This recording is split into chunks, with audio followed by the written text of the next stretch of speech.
Bases drop for another week of Soccer's Morning Show. Soccer down here. John here, you there. Busy show. And we're going to talk about what happened this past weekend with VAR and England and context. And Bart will come in. Your thoughts will come in. It's going to take up most of hour number one. Hour number two, we'll get into MLS, news of the weekend, some news from our friends at Scunthorpe, and we got the chance to catch up with Jess to talk about Reading. We got news about them and Scunthorpe at the tail end of the show. News of the AM, MLS, whatever's on your mind. It's a Monday, but because we can't have anything get underway without anything going on, we'll start here.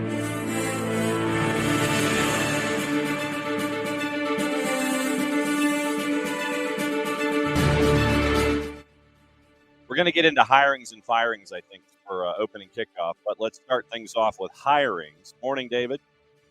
Toronto FC announced that Eric Tenlato, Simon Eady, Robin Gale, and Alex Dodgson will join John Herdman's first-team staff. Quoting Herdman, this group of people have experienced winning many times at BMO Field in the biggest moments for Canada in front of many of these fans and are highly motivated to experience that feeling with Toronto FC.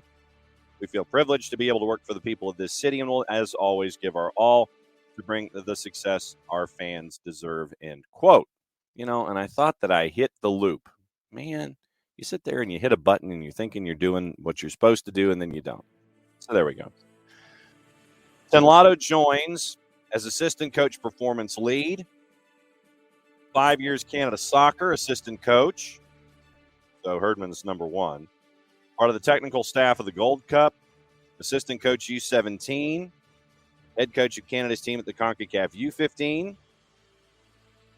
Moved to Toronto 2016. Served as director of coaching, coach development for Toronto High Park Academy. Began his coaching career as an academy coach at RCD Espanyol. Eady, tech coordinator, goalkeeper coach, New Zealand U20s, Canadian women's national team, Canadian men's national team, worked as national development manager for New Zealand football for over 3 years, coached at 2 FIFA U20s, 3 Summer Olympics, 4 FIFA Women's World Cups. I'm going past parentheses here, reading the release. CONCACAF Nations League, World Cup, Gold Cup. Served as goalkeeper coach at the club level with Auckland City FC, part of the coaching staff of the FIFA Club World Cup in Abu Dhabi of 2009.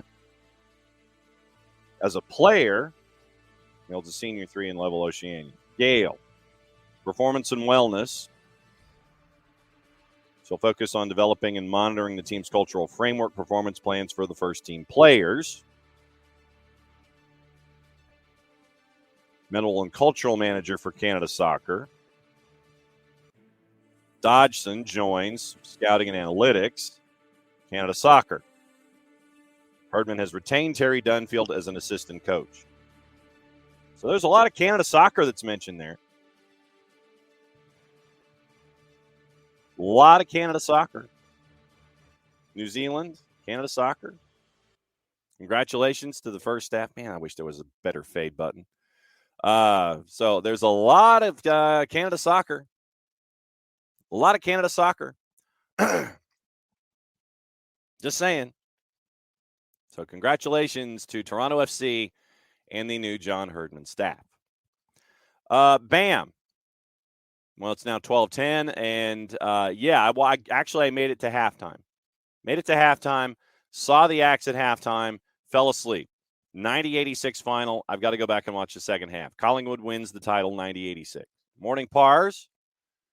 And as a part of our discussion with MLS in hour number 2, Pars, we'll talk about LAFC because I know that Jared has a thing about what LAFC is not these days. And it's pretty bad. And Steve Cherundolo wants to discuss everything else but what's going on internally as issues. But yeah, it's pretty painful, especially last night. David, Atlanta United controls their destiny, 4-seed or better, play their potential playoff opponents in the next 2 games. And the next playoff opponent will not have Kai Wagner. Yellow card accumulation. Cincy, bottom of the table to the Shield in 2 years. It's amazing what happens when you bring in folks that have a plan. Yes, that's not normal. Pars have to hope for second or third. Anything else lands us against Cincinnati before the semis. I'm good that you guys are mapping everything out because it'll be a fun sprint. Ricky, not that they look dangerous without Messi, but that could also put you against Miami if they somehow made it because they're not finishing higher than 8th. Could you imagine? Like I said, we've been talking. If Miami were to make it in, get past that 8-9, then they're playing Cincinnati in round number 2. Just saying. Just a thought. Just thought I would put that out there. Bam says, lost the mojo, no chemistry at the moment. Not a surprise. I mean, that wouldn't be a surprise. And the halftime entertainment in the AFL was the worst. Needed to yeah, it was bad. Yeah, it was bad, Bam. It really was. I literally was like, you've got to be kidding me. Pars, isn't Messi announced is out for the rest of the season? No, I have not seen that. There are some folks who have put that out there that he's out for the rest of the season because of a hamstring tear of 2 centimeters, but that's about normal. Any kind of if there's something wrong with your hamstring and it's 2 centimeters and so I have not seen anything about him being out for the rest of the season. Not anything official, Pars. But it's going to be game by game, and it's going to be a game by game thing, and just don't be surprised if everything is sitting there and it's going to be game by game. We're keeping an eye on him. We're keeping an eye on him. We want him to be 100%. By the way, Apple announced that there's the Messi to America mini-series or whatever they're calling it, docu-series. That's coming out, I think, in 9 days. So, once again, anything that has to do with news of any degree, check your sources. Check your sources, check your sources, check your sources. Check and see how many folks on the 280 character app follow that individual. So, there were individuals who have ties to Argentina football and by design are keeping an eye on Inter Miami that had the information about Messi going to Miami in the first place. And that was the individual who said the size of the tear on the shelf, all of that. Can they go 2 for 2? Not a whole lot of followers attached, but can they go 2 for 2? We'll keep an eye. Hutch, the Messi toy is broken and the Miami ship is taking on water. If you attack them with speed, and if you go after the edges, you can chase after them, but they are still offensively very, very good. You've got to make them work. Make those old wheels work. Make those axles grind. You got to hear the brake pads. You've got to be in control of the ball. Let them work to try to chase you. Wear them down. Get them in transition. We saw that. So the book is somewhat out. Knicks, they should shut him down, but MLS Messi dollar machine got to go. Yes, it does. It's got to go. I guess is that the effect that the noise that you make when all the dollars go into the counter, like in the casino? Hutch, will Eddie Murphy make a cameo? Anything is possible. Let's not talk about grinding old wheels. Pars, all the other teams who played, and they'll watch the Atlanta game on how to win. Yeah, they will, and they'll also watch Houston. With what happened, you've got you're going to watch Open Cup as well, because Open Cup, you got to see that Quinones, that whole left-hand side attacking the right-hand side of Miami. It was those are the two probably where the book's going to be out. Man with his AFL down here. Brisbane Rugby and Gold Coast Rugby women's lost this weekend by a combined 12 points. Yeah, 90-86 Brisbane Lions lose in the grand final. If you've got 3 hours, go and watch it. Just skip past the halftime show. It was a great game. Great nail biter. Okay. I guess that was opening kickoff, wasn't it? Brought to us by our friends at Kickoff Coffee. kickoffcoffeeco.com. And there's your QR code for those of you who are watching on Twitch as I cover up the other QR code because that's hour number 2. And don't forget, with our friends at Kickoff Coffee, thanks to everybody who has kicked off with Kickoff Coffee so far. And they do some really cool stuff. Don't forget to use the code SoccerDownHere15 at your purchase. Thanks to everybody who has so far. And they, in turn, at Kickoff Coffee, take 10% after you have used the code SoccerDownHere15, and they reinvest it in youth games and youth initiatives. Cool stuff for them at our friends at Kickoff Coffee and kickoffcoffeeco.com. Okay, I'm going to close that, and there we go. All right, so that's hour number 1. All right, this morning, reffing down here gets moved up from Wednesday to Monday, and what we're going to do is discuss it. And I have some elements from the weekend that are a part of this story, and I'm bringing Bart in to crash. And we've moved up reffing down here because of all of the chaos that happened on the weekend. So we'll go through all of it, and it was a mess. Absolutely a mess. And, Nick, you are absolutely correct. It's all caps locked in the number 1 spot in the West. First time an expansion team has done that. And no one else has clinched because of the chaos. It is because of the absolute chaos that is going on in the West. And like I said, we'll talk about Major League Soccer and all the chaos and all the stuff. Atlanta United had an off week. How did you spend your off week? I guess that's our kickoff question. How did you spend your off weekend? I went to the Plains and got a sunburn. Watched Auburn and Georgia with the boss. So that was how I ended up spending my weekend. Let me know how you spent yours. We'll talk about it in hour number 2. Now, Saturday, it was Liverpool and Spurs. And you look at a particular moment and how everything just goes completely and totally sideways.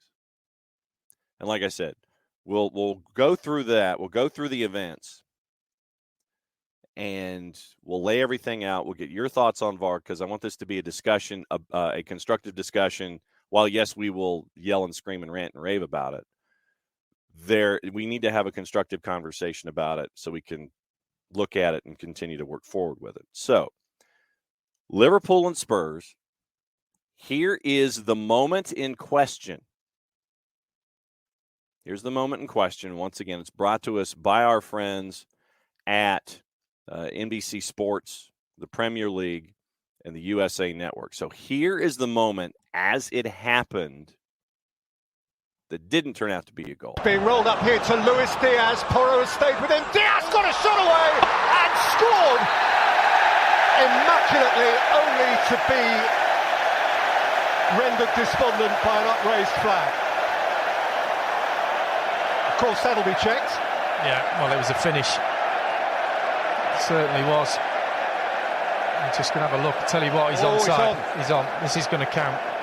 Unless my eyes deceive me, the lines of the pitch where the groundsman's cut the grass, it's a brilliant finish because he's been wrestled.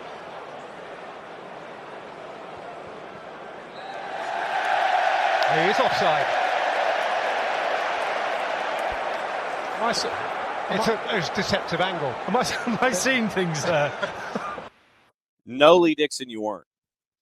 And Peter Drury giving the benefit of the doubt because the angle that NBC had for their television, they didn't have lines drawn. And when you got to see the lines drawn, you did get to see what's going on.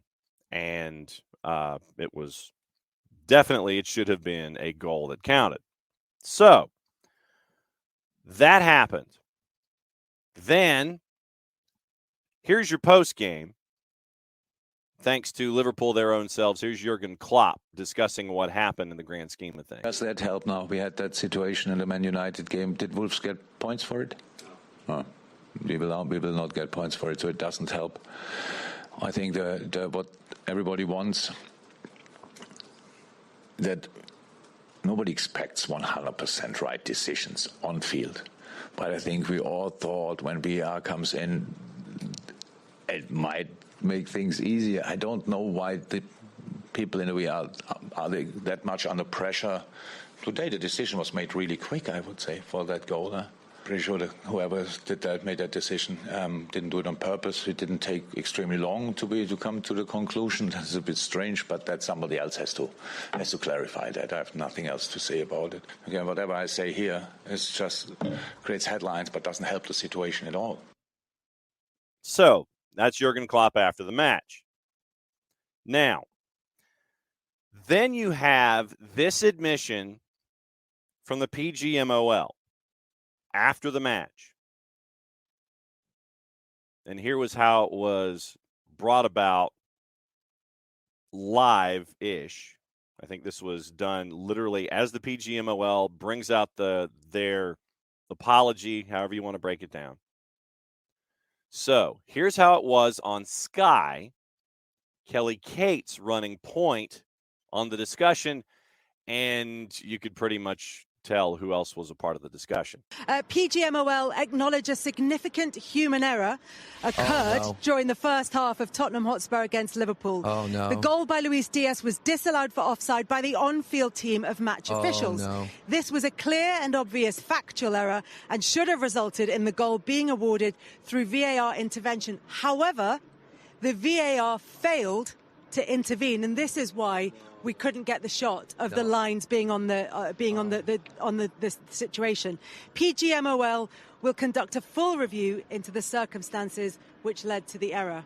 No, Kelly, seriously. Yes, that's what's happened. No, at the time, I thought we get VAR up on the commentary box before anybody else does, and I thought that's onside.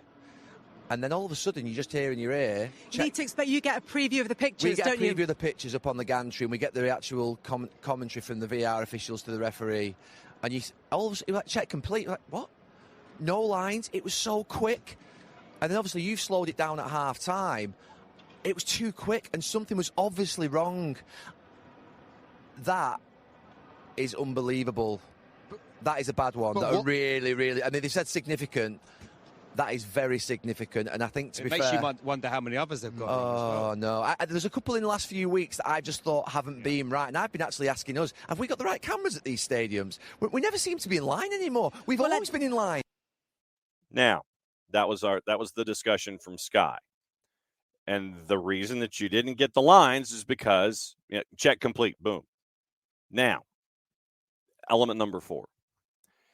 Here is how it was discussed initially by Rebecca and the two Robbies after PGMOL comes out with their explanation, and it kind of brings everything full circle. So this is Rebecca and the two Robbies, once again, courtesy of our friends at NBC Sports, NBC Sports Soccer, and the USA Network, and Peacock. England, the VAR, when he was watching the game, he failed to see that the flag went up. He failed to see that Luis Diaz stopped celebrating. He therefore thought the goal had been given. So then when he is looking at the coverage and at the shots and at the angles, he's looking at it thinking the goal's been given. So when he then says, yeah, Luis Diaz is onside, no problem, check complete. He says check complete into the ear of the referee. Referee, of course, thought the goal was offside because the linesman put the flag up. Very confusing. So the referee has then said, oh, check complete. Oh, it must have been offside. The linesman must have been right. Then there's a free kick to Spurs, and as soon as Spurs take their free kick, you cannot then take the game back. Game continues, and the error stays. That is basically what happened. There are so many questions here, Robbie Mustoe. I'll start with you, actually. Yep. My first one is, what is the VAR looking at if they are not looking at the match coverage? And we clearly saw in that highlight not only that Luis Diaz stopped celebrating very quickly, but we saw an isolated camera of the linesman with his flag up. Yeah. This is the lowest point that we've seen in VAR in its use. This is the 5th season of it. This is the lowest point. This is going to erode confidence from everybody who watches this amazing league, because this isn't a era of a subjective kind of decision which we did see earlier at the first game of the season with the foul at Onana in the Wolves game. This isn't really about also, the lines, when the ball is struck are offside. This isn't that. This is more basic than that. The Darren England and the assistants in that room weren't watching the game properly. They didn't realise what was going on. And if we can't assume they're not watching the game properly, we've got no chance. This is just, they weren't watching the game. They didn't see that this was offside. We saw Luis Diaz, his face disappointed knowing the flag had gone up. We get a shot, as you said, as a flag there. What are the officials looking at that moment when they think they're going to review a goal and not, like everybody had seen, that's offside? So I can't... This is just a human error. There's nothing to do, actually, with VAR. It's to do with they're not watching the game to use the system properly. They're not watching the game to use the system properly. And it wasn't the only match this weekend where we had issues. Nottingham Forest and Brentford 1-1 draw. Steve Cooper admits the PGMOL is, quote, and he's being nice about it, going through a difficult time, end quote. After another weekend dominated, and this is from our friends, written out by the Telegraph, another weekend dominated by controversy, mistakes, and confusion in the Premier League. Cooper, the Nottingham Forest head coach, believes the referee's body needs urgent help from managers and clubs following another contest plagued by incidents. Brentford's Thomas Frank was unhappy with a clear mistake, in quotation marks, from the VAR after a second-half foul on forward Johan Vissa, while Forest escaped retrospective punishment after two alleged handballs in their penalty area. Cooper was also frustrated with the dismissal of center-back Musa Niakate, which left Forest having to defend for 46 minutes with 10 men. Darren England was removed from fourth official duties at City Ground, while Dan Cook, his assistant VAR, was also dropped following the error involving Luis Diaz. With two more managers clearly concerned over worsening standards, the pressure is growing on Howard Webb, the head of English referees, to confront what feels like a deepening crisis with the implementation of VAR. Cooper said, quote, "We all want refereeing to be at the right level. We all want to help them, and they have to help themselves. They're going through a difficult spell, and I think we need to help them. This is the one Premier League game of the day. It needed to be a real clear and concise performance, but they've just raised more questions than answers. This league is amazing, and every part of it needs to be at that level. My dad, Keith, was a referee, so I do get it. Some have gone for us, so I'm not sitting here saying we're hard done by. Last thing the PGMOL, needed today was talking points about decision-making. No, like I said, yeah, Nick's, you're like a difficult spell. Yeah, Steve is being nice. He's being nice about it in a situation because, like I said, his dad was a referee. Forest recovered from the dismissal of Niakate to preserve their impressive home record this year. The draw will not linger long in the memory. Brentford's run without a league win now at 5. Thomas Frank is going to tire of persistent questions regarding Ivan Toney. Once again, he doesn't have Ivan Toney until January, and Chelsea and Arsenal are already interested. 60 to 80 million. Use that number. They don't have a focal point. 2 goals in 4 matches. Thomas Frank. I know VAR is the talk of the town at the moment, but to be honest, I'm just so tired talking about it. I'd much rather talk about football, but I understand why we need to do it. I also feel the pain and frustration when it doesn't go your way. I prefer to concentrate on what I can control.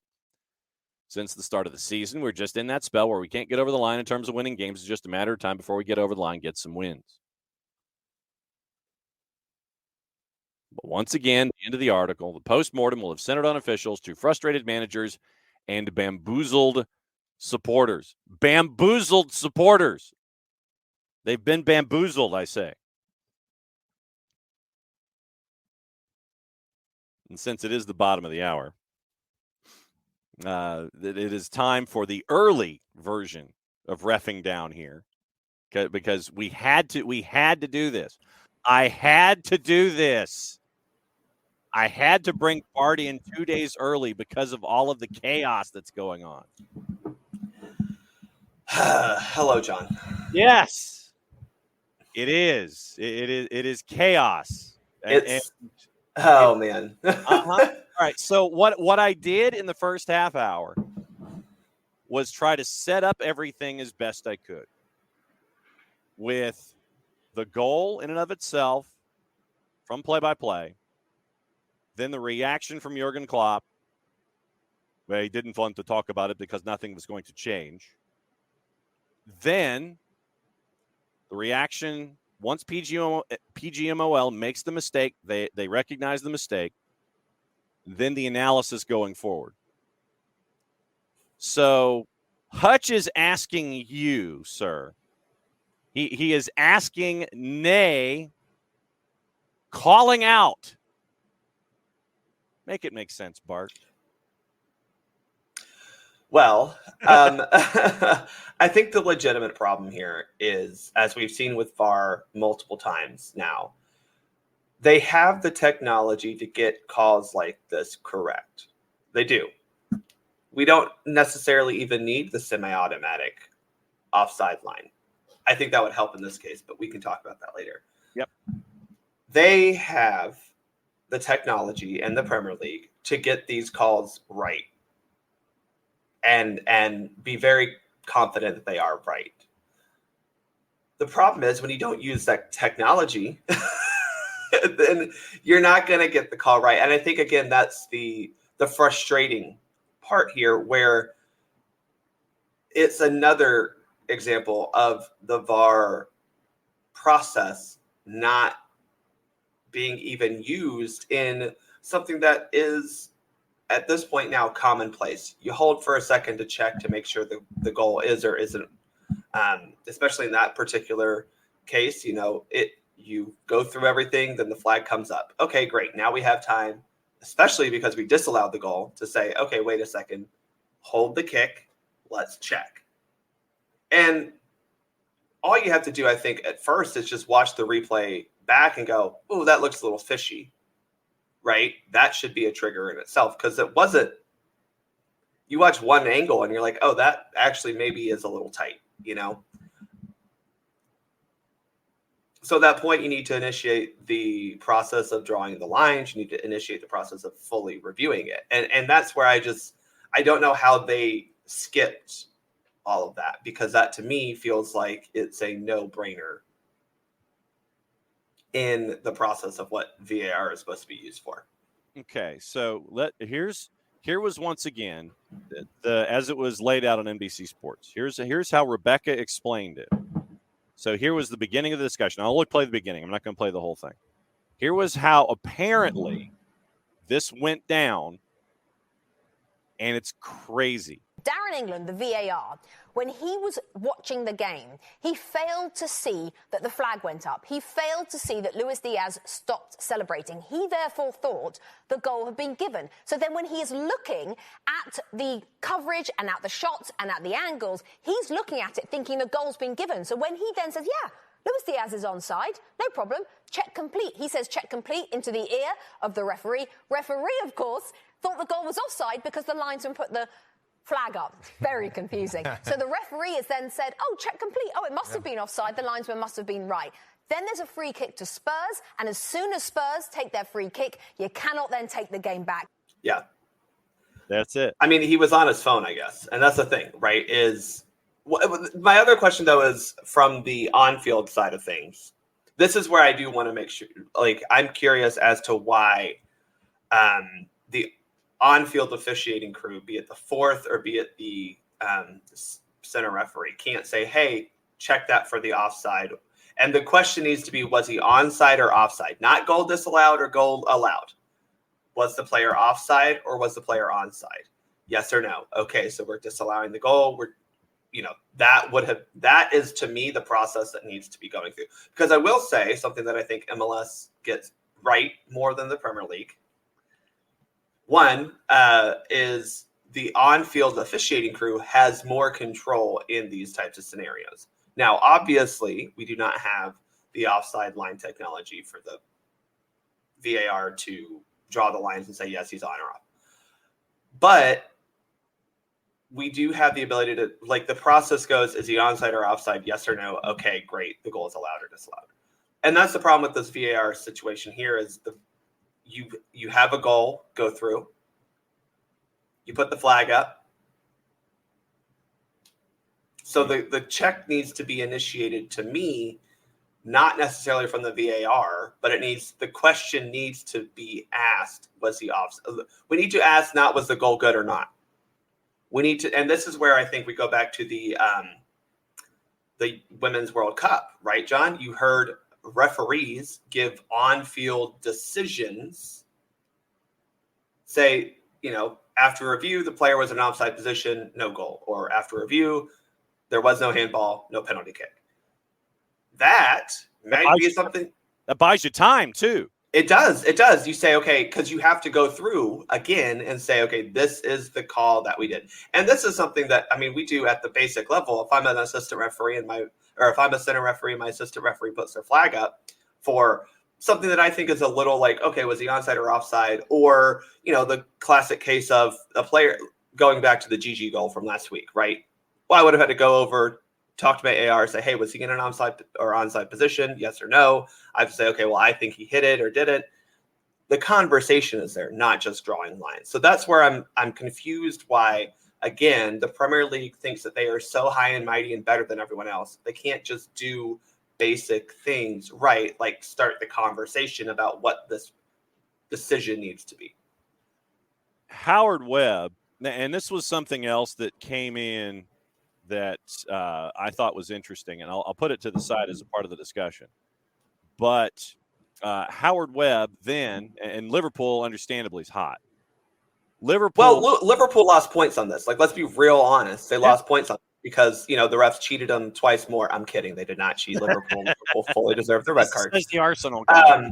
But, Tottenham gets all these favorable decisions because, they have NFL money now because, they sometimes play games in that stadium. They extended that contract.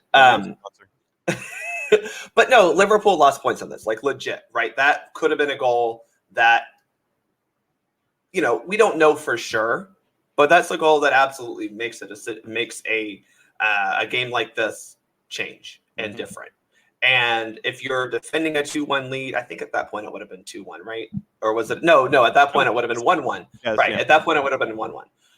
Regardless, you get to go back at 1-1 with the man up or with the man down. You are possibly riding this out more. But you had the Gakpo goal later in that half.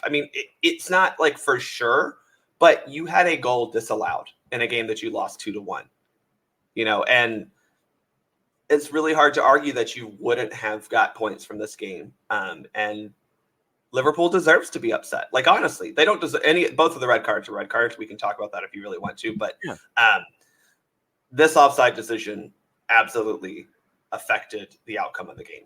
Yeah, I want to put the red cards toward the end of the discussion. So, cool. Yes, but later. They were red cards. Yeah, there you go. It's done. So, how Liverpool has demanded full transparency from the referee and governing body after Howard Webb called senior Anfield executives to apologize for the errors in the defeat, failing to correctly give Diaz's goal and ruled offside. Following the acknowledgement of the PGMOL statement, we ran that, significant human error. Webb has not gone far enough, according to our friends at The Telegraph, to appease the furious club, who issued a strongly worded statement branding the officiating unacceptable and suggesting the integrity of the result has been undermined, to your point. Liverpool's statement in response was not calling for the Premier League to demand the result be voided, although the ambiguity of the phrase, quote, exploring a range of options, in quotation marks, certainly encourages a debate as to where this should and will lead and what the players are considering. Liverpool. It's hard, John. First off, I want to apologize you there. It's hard because what is Howard Webb supposed to say that's going to make them feel better? Yeah, it's like, yeah. Hey, we screwed the pooch. My bad. We screwed up our bad. So Liverpool, and this to your point, Liverpool believe the VAR audio will reveal why the process broke down during and after the critical decision when Diaz was wrongly ruled offside. Club sources say it is not the decision itself that has prompted their reaction, but the worrying malfunction in applying the laws of the game, especially given the technology available. And that's, again, where I'm asking of if the referee thought it was a goal, why did he say check complete and that was it? Why was his conversation not check complete? It's a good goal. Like that, again, this is where I do truly believe we have the technology for the referee to say look, they just saw this in London on Sunday. A referee gets on a little microphone and tells everyone what the call is. I do think that when we have VAR decisions, we need to have transparency and clear communication from the officiating crew what the call. You don't have to get fully involved in the call, right? I think the NFL goes a little too much into that. But the call here would have been after a video review. The player was not offside or was in an onside position, and the goal is good. Basically something of like, there's no offside, the goal is good. That's an easy decision or an easy communication that you can give to the fans in the stands and the fans at home so that we fully know what the decision is, not good goal or no good or no goal. And again, that's where we got here is check complete. Okay. Well, if I take my car to the mechanic and they run the little test thing and it comes back and they go, okay, yeah, check complete. They don't tell me anything else. What? Well, is my engine about to explode, or are we good? So, misplaced modifiers. My mother would have a field day being an English major. Now, club executives are also understood to have serious concerns regarding appointments of Saturday's match officials, with the two VAR officials employed, Darren England and assistant Dan Cook, having worked in the UAE 2 days before such a high-profile fixture. And while you were talking, I Google mapped it. It is a 7-hour flight. It's about the same flight from Atlanta to London. It's a 7-hour this was in London. flight. Yeah, it's far. I think this is a legit. I don't think the match load itself is the problem, right? I think my question is, why were they in the UAE? Why is a Premier League official in the UAE? Yeah. Because I can't think of anything that would involve either England, Great Britain, the United Kingdom, or Europe in the UAE, outside of oil, obviously. But they were part of a group of English referees who officiated Sharjah's match against Al Ain in the UAE on Thursday. Right. And that's fine. We've talked about the referee exchange program before. But my point is why are we doubling up on that? You could have given them the Sunday games. Yeah. You absolutely could have, because we're not even talking I'm not a geography wizard, but there's at least 3 time zones between London and the UAE, I think. I'm trying to think. Gulf Standard Time, at least 3, maybe 4. So think of that also plays into it. That's the same as if you go from here to LA or from here to Hawaii. So I'm sitting here and I'm trying to draw a line, basically. Oh, so you're drawing lines. I couldn't do that. I am. I'm trying to do like a north-south thing, but I'm not going to say check complete when it comes to geography. That's going to be a hashtag now on the show. Basically, it's so London to Tehran. So Israel and maybe 1 or 2 more, whatever the difference is, from here to Jerusalem. I want to say it's 8. From East Coast to Jerusalem. So you're probably looking 5 maybe from London to that makes sense. Tehran. It's 8 or 9 hours. I know it's 8 or 9 hours to the Gulf Coast. So right. I know that so if it's 4 to 5 from here to London, we're talking multiple time zones. We're talking 7 hours of a flight. We're talking, it's not that they worked 48 hours before this, right? It's that they worked in a much foreign location. They weren't even in Istanbul doing a match. This to me, if you're going to send a referee on these exchange programs, you need to give them the weekend off or something like that, because these are outside of their normal duties. There's a halftime zone in Australia, I learned. Adelaide is weird like that for some reason. I still have them on my world clock, by the way. So it's nice to hear from you, Bam. Yep.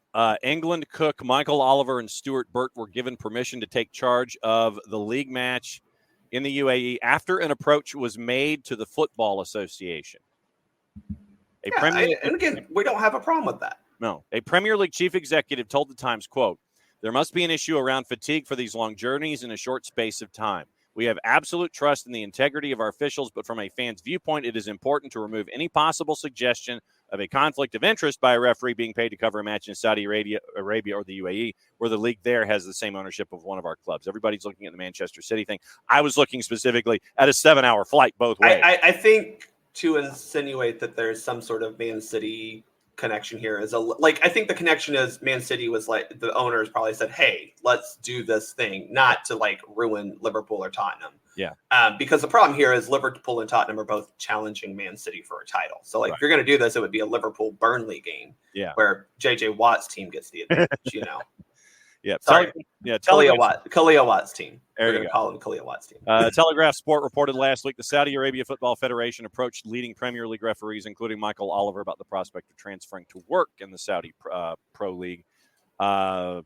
Basically, so that's where we are. I was more concerned about 7 hours coming and going on a Thursday and then flipping around to do the big match, as even if it's a VAR or an AVAR on a Saturday. That's what I was staring at going, really? You want to do that, and you've done that, and you now have this end result. Yeah, and I think that's fair, right? I know Christina Uncle today. I saw a tweet from her this morning about challenging the idea of referee workload or travel, because obviously in the U.S. we like to talk about how everything's far away, and it is. But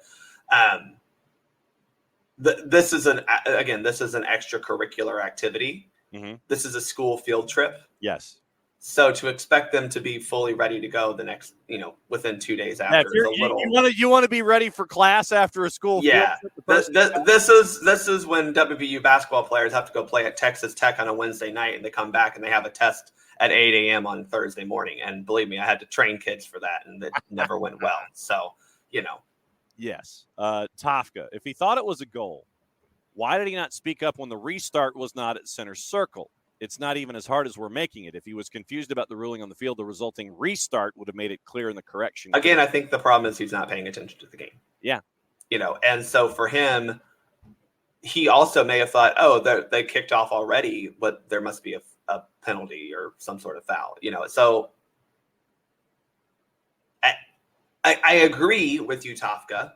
He should have immediately said, whoa. Mm-hmm. Check complete for the goal is good. He also could have thought that the restart was, I don't know why he would have thought this, was a kickoff, because it wasn't like it was super deep into if I'm trying to remember correctly, it wasn't super deep into the Tottenham half. But I don't know. I don't know, Tafka. I don't. Yes, he could have, but I think the problem again is that he wasn't fully paying attention, and neither was the assistant VAR, who again, and that's the other problem is, okay, so why were these two specifically on this game? You could have broken them up. So it's just, there's a lot of things that, again, the Premier League does wrong because they think they're better than everyone else when they're not. Parzival's firing up the black helicopter, wanting to know who has the most to gain from the bad calls. Allows something or someone chances and money that they need. And Parzival admits that he doesn't follow any of it. He's just trying to add fuel to the fire. Well, I mean, again, I think that's the thing is, if you're talking Man City gaining from it, the fact that Tottenham's still a point behind them and a draw would have been better for, a draw would have been ideal for both parties involved but oh well. Yeah. So, we do have a lot of different issues. So go over the red cards after you have your coffee. So, listen, I thought the red cards were both right. And as I said, Saturday, you can have a harsh decision that's still correct. And that's kind of where I landed on the red card that was given to,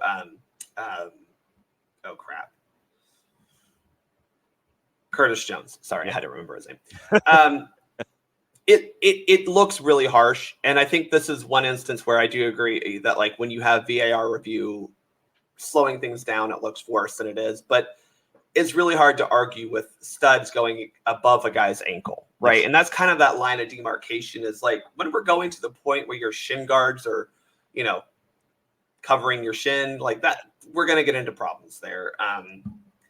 And to me, that was unfortunate, but probably the right decision, although harsh.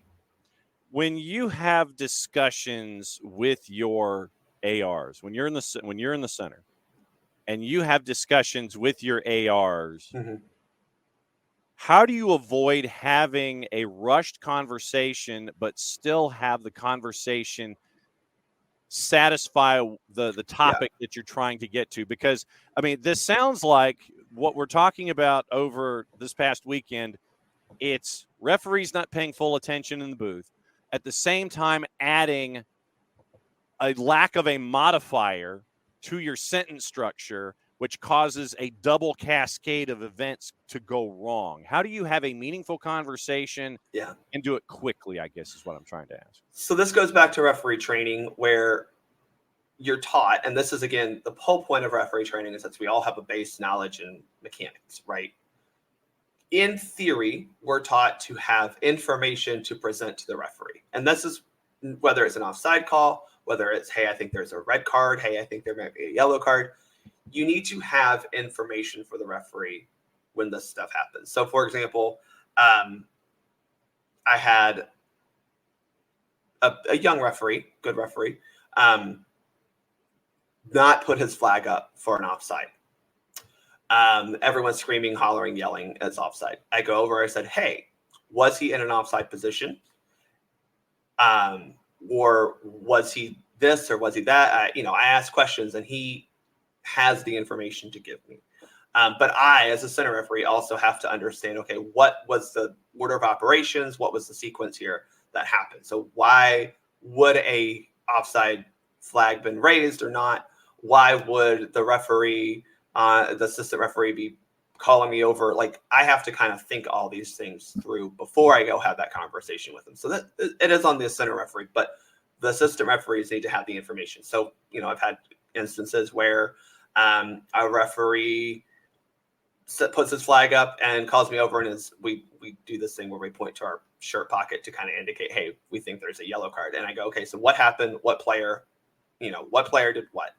And he's just like, okay, well, number 14, White said, you a punk ass bitch. And I go, okay, great. We can't say that at 14 years old. Probably can't say that at any level, but, here's your yellow card, number 14. Bang. Yeah. So having that information is what we need. And again, the center referee needs to ask the right question. And so that's where I think the center referee in this situation, was this Paul Mariner? I forget. One of the bald-headed English referees. They have several. Right. I don't know if, I would argue that he may not have asked the right questions here. And to me, that is part of the problem of when you say check complete, again, okay, so do we have a goal or no? Mm-hmm. So is it offside or not? That to me is a communication breakdown. Okay. Simon Hooper. Okay. Simon Hooper.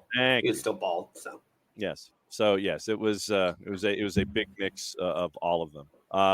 To David's point, Garza had the same foot over the ball, red card, 17 or 18, hurt himself on the play. Yeah. Tough result and still a red. Absolutely. And it sucks. It's a harsh red card, but it is a red card. Like, it's just, it's the same as if, like, you go to try to do an overhead kick and you happen to kick a player while you're doing it. Right. Look, we know you didn't mean to, but, like, you can't do that. No. Yeah, kicking another player in the head, even though you're trying to do the pretty video, that doesn't quite work. Yeah. Hutch is asking for more drones. Hutch, that's an insurance issue that's never going to happen, because if you have more drones, then if the drone all of a sudden runs out of gas or loses contact with the mothership and goes down and hits somebody, that's an insurance issue. Or it just loses gas and you have to take it down during the game. Now you don't have that drone. Right. So, I do think that in Premier League facilities, don't tell Luton Town this because they won't be able to. It's another $12 million is what you're saying. Yeah.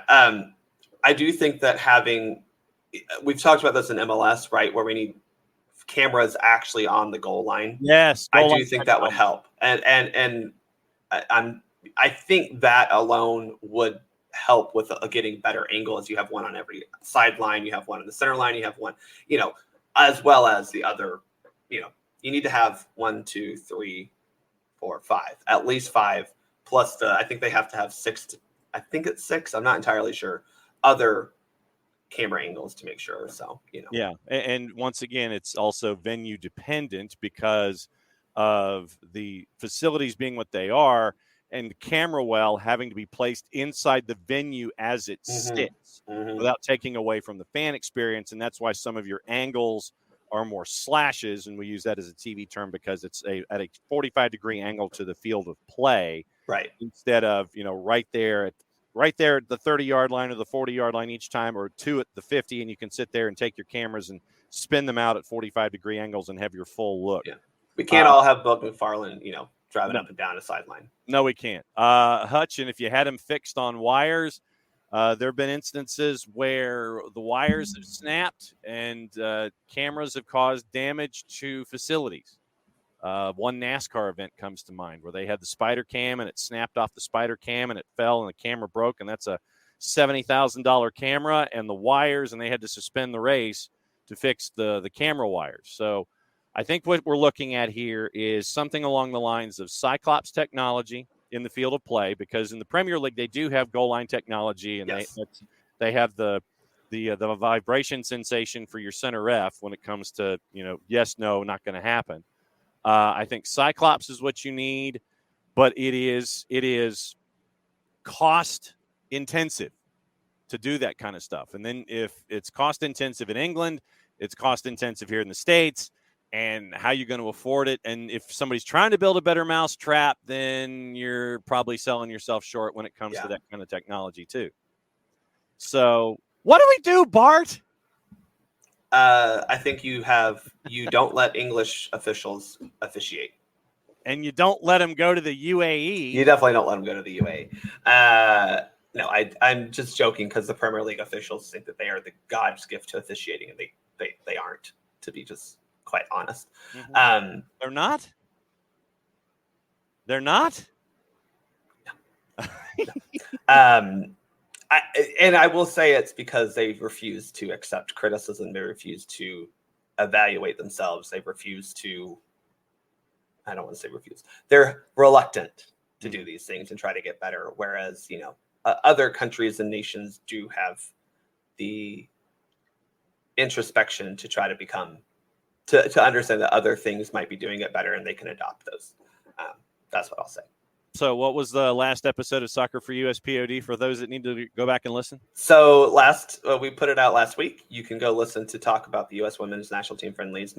More talk about Julia Ertz, Megan Rapinoe, and hiring a new coach and kind of the timeline, the requests that we want. And then we talk about U.S. soccer coming to Atlanta. And Caleb and I are both Atlanta boys, so we're talking about it from a very selfish perspective, but I think that's the point, right? Like, this is huge for Atlanta, and huge for U.S. soccer. Let's be real honest, Sean. Atlanta can become the soccer capital with a move like this, but also this is very beneficial to U.S. soccer, not having to manage 3 to 5 locations for all their normal operations. And we talk about that more than anything, just because it's fun to gloat about the fact that Atlanta is the new home for U.S. soccer and not Chicago, Kansas City, LA, and maybe Denver, and maybe Florida, and maybe another location. It's all in Atlanta now. Well, and at the same time, you're not out of a house. You're actually you're in an actual office building that you own. And that's the other thing, not to continue on this, but that's the other thing that I think U.S. soccer is going to cost a lot of money. But at the end of the day, you're going to own all of this, right? You're going to own the headquarter building. You're going to own the fields, the practice facilities, the indoor training facilities, the athletic training facilities, the gym, the workout facilities, like all these things you're going to own. And it may, as we know, it may cost a lot of money up front, but in the end, you're going to save money on this. And that's why Arthur Blank put up $50 million. But it's great for teams like, for example, you see this month, because we're in October, happy spooky season. It's you see the U23s doing a series of friendlies down in Phoenix, right? Well, that would probably be here in Atlanta. And October in Atlanta, you're probably going to get better weather than you do, and it's going to be hot in Phoenix still, because I hear it's hot out in the desert. Because Phoenix, yes. Where here, you're looking at probably low 70s, great temperatures to have, friendlies out the day. Michael, we don't know where the soccer HQ is going to be. We don't know yet. But it would make sense if it was on the south side. The south side near the airport is probably the most logical. There's also actual land that you can buy down there on that side. And we talk about that as well. Caleb and I discuss what makes sense, trying to tell people a little bit more about the geography of Atlanta, because the south side makes the most sense. We don't want to put these guys in, or girls, I don't know how much the U.S. women and men's national team will use this specifically, but you don't want these guys and girls coming in on a flight from wherever and then getting in a van and having to, wait another hour, sit in a church van for an hour to go north to Marietta or Cumming or wherever from the airport. So, one more thing before you go. Yes, we're 4-1. I know. 12,500 plus at Villa Park for Aston Villa Man United. Yep. 14,776 at Stamford Bridge for Chelsea and Tottenham. Goal by me official. 54,115 at the Emirates for Arsenal and Liverpool. We don't need to talk about the game itself, but that was fantastic.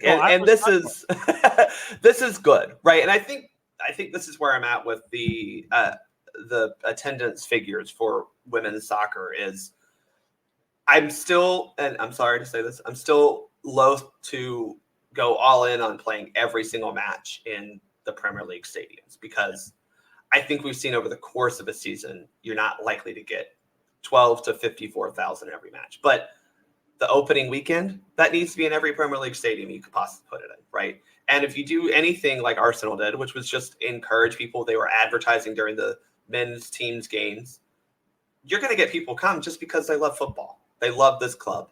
And I think that's where a lot of, I know specifically I can speak from the Arsenal perspective, because one, we've had a professional, good, well-run women's side of the club for the longest time. And it's just the fact that we try to treat it as much as similar to the men's side as possible. Mm-hmm. Understanding there are differences. They are a different group of people with different needs. But if you treat it like one club, which we recently have been better at doing, then people are more likely to just support it because they're an Arsenal supporter. I know, John, you were down in some city in Alabama. We don't need to talk about that game, but college sports is very similar, where if you're an Auburn football fan, if you're an Auburn fan, you're going to support the Auburn football team. You're also going to support the men's basketball team. You're also going to support the gymnastics team. You're going to support the women's soccer team. So from a Premier League perspective, you have a chance to just make more money. I mean, that's what I don't get is, like, if you do this 4 to 5 times a year, going from, I think Boreham Wood holds like at most 4,000. You said Boreham Wood. That's what it is. And that's where Arsenal plays our non-big. Yeah, Boreham Wood. I'm just being a 12-year-old. Oh, Boreham. Good Lord. You said Boreham Wood. Grow up, John. No. Fair enough. Kings Meadow, 5,000. Like, you have just potential revenue. Yeah. And I think that's where it's just like, if you try, if it's a little bit, if you build it, they will come. But like, it's already been built. And that's kind of where I'm at, is just do it. You saw in September, the U.S. women massively outdrew the U.S. men. Mm-hmm. People will come and watch it. Yeah. If you're not doing it, you're closing yourself off to potential revenue, not just for the 5 times a year, but throughout the year. Yeah. Jersey sales, merch sales. I mean, look, if you're an Arsenal supporter, why not get a Leah Williamson shirt? I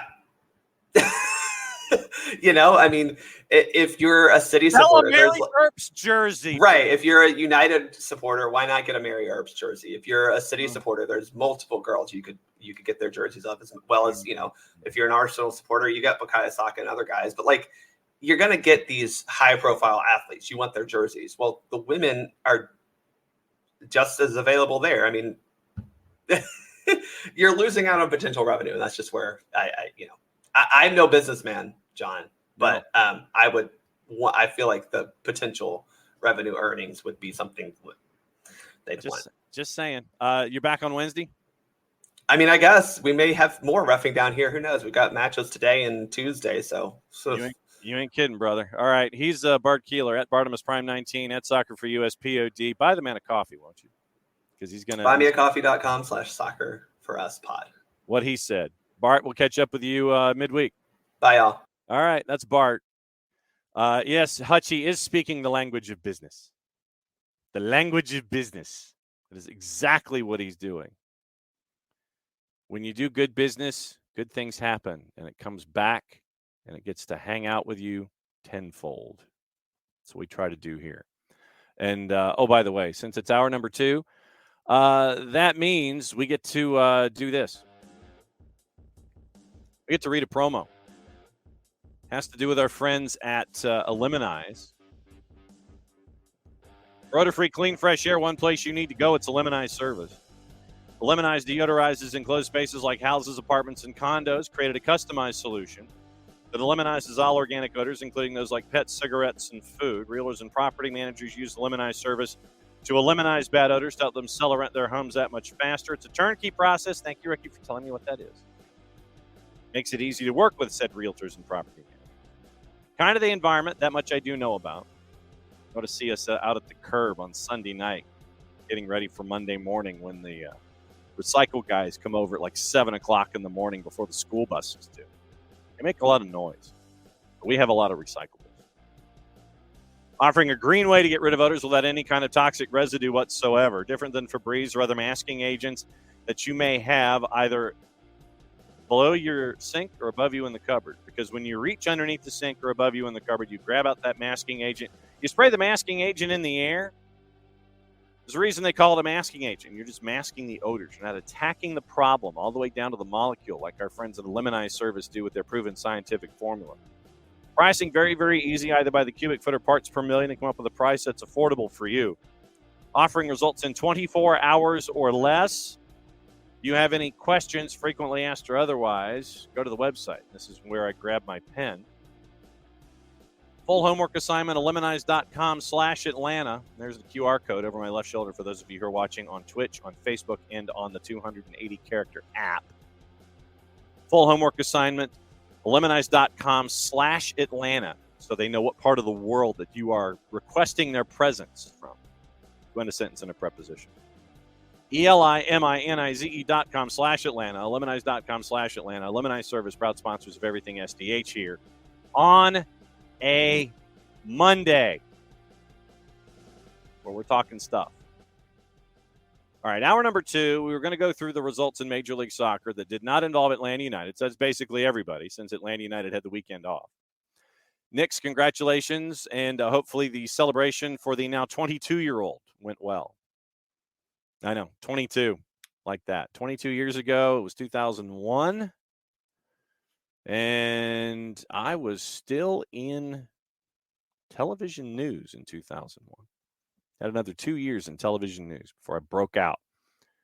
And you see what's happened since. So there you go. Did I fix that? Yeah, I did. Okay. Like I said, got a lot of stuff to talk about. Let's go through your comments that I missed here in hour number 1.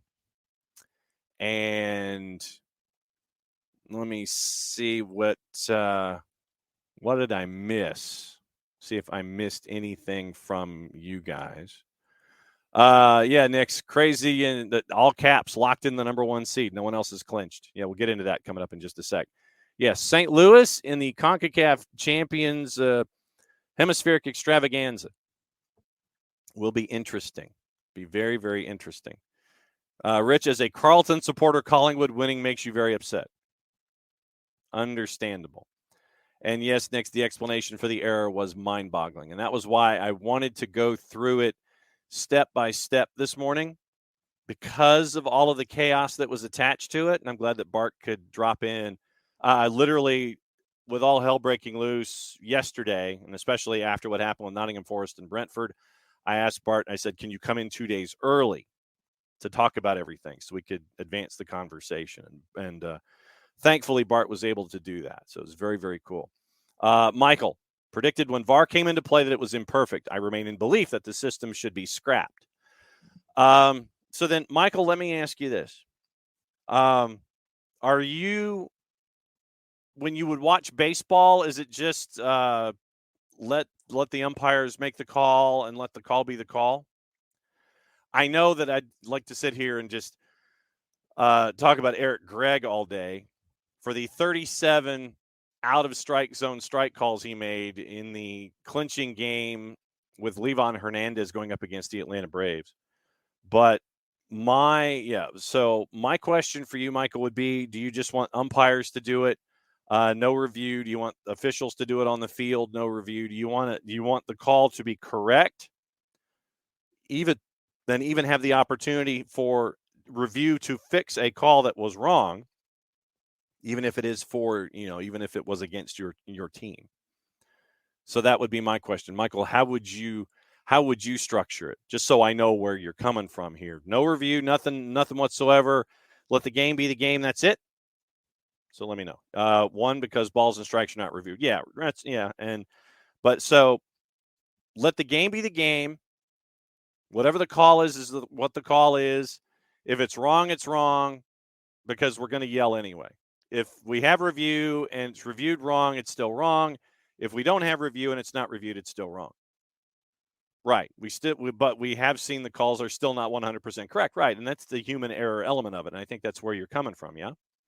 Because if you are looking at it from the human error component, human error, therefore, is still going to exist. I feel like Descartes all of a sudden, thinking philosophically here. But so I just want to know where you're coming from when it comes to not having any kind of video review or any kind of review whatsoever. Just let the call on the field be the call on the field and let it stand, and thinking that over time it will even out for you and against you. I think that's where you're coming from. So I understand that. Okay. Let's see. Yep. Errors happen. It's a fact. Just go back to no VAR. At least the games were not delayed pre-VAR. Right. And the other thing in all of this is that I would also put a time code on it. Humans are not perfect. Let us celebrate goals. But then if you don't have anything to celebrate because it was taken away from you because of a human, you don't get to celebrate. But But what I would also do is I'd put a time clock on it. I would also put a review clock up. It's like, okay, if you don't have it within 90 seconds, then you don't get to look at it. Because we've seen this in Major League Soccer, where if you're there for a while, you're looking for something. And then usually, traditionally, what that means is that you're going to find what you're looking for, and it's a bit of a self-fulfilling prophecy that you're going to sit there and go, okay, that's what I was looking for, and then you're going to call the call because the monitor is your friend in this case, and it backs you up. It's your buddy. That's what I thought happened. I saw that. My monitor buddy's backing me up. That's what you're staring at. So, four card, hoodwinked. Make it make sense. Yes, failure to communicate and transparency. Parzival mentioned, kept seeing stories about Messi going to Newell's after the 2025 season. And if I remember correctly, the contract that he was to sign with the Moss brothers was basically a 2.5-year deal. Same for Busquets, same for Alba. Everybody's lined up for 2.5 years. So after the 25 season's over, the Messi and friends, they can go off into the sunset, be ambassadors for the World Cup in 26. games being played wherever they're being played. MLS can have them as ambassadors. They can tour the planet and do whatever and have whatever the deal is after the fact. But I've always been under the impression this season, at least one more with an option for a 2.5 to get it through 25, and then 26 they can be ambassadors or do whatever they wish. Don't even start Michael on clear and obvious. Absolutely. But yeah, I have seen those stories too, and it makes sense that he would go home. But there is a story in The Athletic, and I think this was a while back though, where crime issues in his native Argentina that are attached to that club. I'll see if I can find it, but it was a great story in The Athletic about where things are in his old neighborhood, in his old city, where the crime, I'm not going to say crime families, but those who are those who are of unsavory means, basically they started to rob stores and cause violence to stores that had ties to the Messi family, and the messages that were left were waiting for you. That might be the only thing that would cause him not to, but we'll see. But my impression was, yes, Messi, we are waiting for you. Thank you, Rich. Yes. So I wasn't too far off. But yeah, so you're looking at do you? That's the question. So we'll see what happens there. It was a great article in The Athletic. So if I can find it, I'll put it in the timeline. Let's see, Hutch, Wolves gave Manchester City a nice challenge on Saturday. And it was wild. I did not anticipate it. I mean, getting into the numbers, by the way, your juice boxes, and thanks for everybody who is listening to Prem and Proper. Your juice boxes in this one, Wolves were a plus 732 in the composite, the biggest dog on the weekend to win. Plus 732. Manchester City went to the Molineux at a minus 256. Wolves go on to win 2-1 to plus 732. Villa put 6 on Brighton. I did not have that. I did not have Ollie Watkins on my bingo card, getting a hat trick. Wish I had, because I had Evan Ferguson, Julian Alvarez, and I always captain Erling Haaland. Villa put 6 on Brighton. Did not have that on the bingo card. 6-1 final. Watkins had a hat trick at a plus 150. West Ham beat Sheffield United, and I think it's probably just because of the lack of funds to do it, but there is a reason that Paul Heckingbottom is still their manager and that Chris Wilder's not in yet. They probably don't have the funds to do it. We'll talk about Scunthorpe before we go. Newcastle beat Burnley 2-0 at a minus 256. Not a surprise there. Crystal Palace beat Manchester United 1-0 at a plus 503. Anderson with the goal. And they hung on. Great win for Crystal Palace on the road. Luton Town. I know Tom and Ropes, you've basically been screaming into the void since about noon Eastern time on Saturday. Luton gets the 2-1 win at Everton at a plus 475. Everton was a minus 154 favorite going in. Luton Town gets their first ever Premier League win at a plus 475. Big win for Luton Town. Arsenal beat Bournemouth 4-0. Now Tyler Adams looks like he's re-aggravated an injury, so they'll keep an eye on him and his recovery at Bournemouth. Arsenal won at a minus 185. We mentioned what's going on with Spurs and Liverpool all morning long. Spurs at home were a plus 200.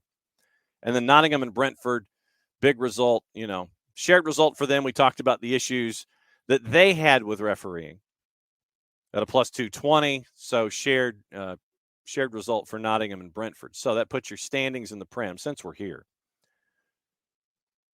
Manchester City, 1 point clear. And it's crazy right now. 3 points separating 1 through 6. Manchester City at 18 points. Spurs and Arsenal at 17. Liverpool's at 16, having won 4 in a row. Villa's at 15, ahead of Brighton on goal difference. Gets you to 7.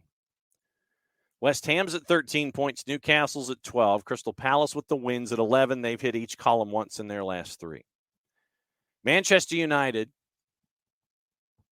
9 points there in 10th. Nottingham Forest, by the way, 1 win away from matching a total that it took them to get to November to get last year. I think it was Thanksgiving when they got their 3rd win. They've got 2 wins already in their first 7 matches.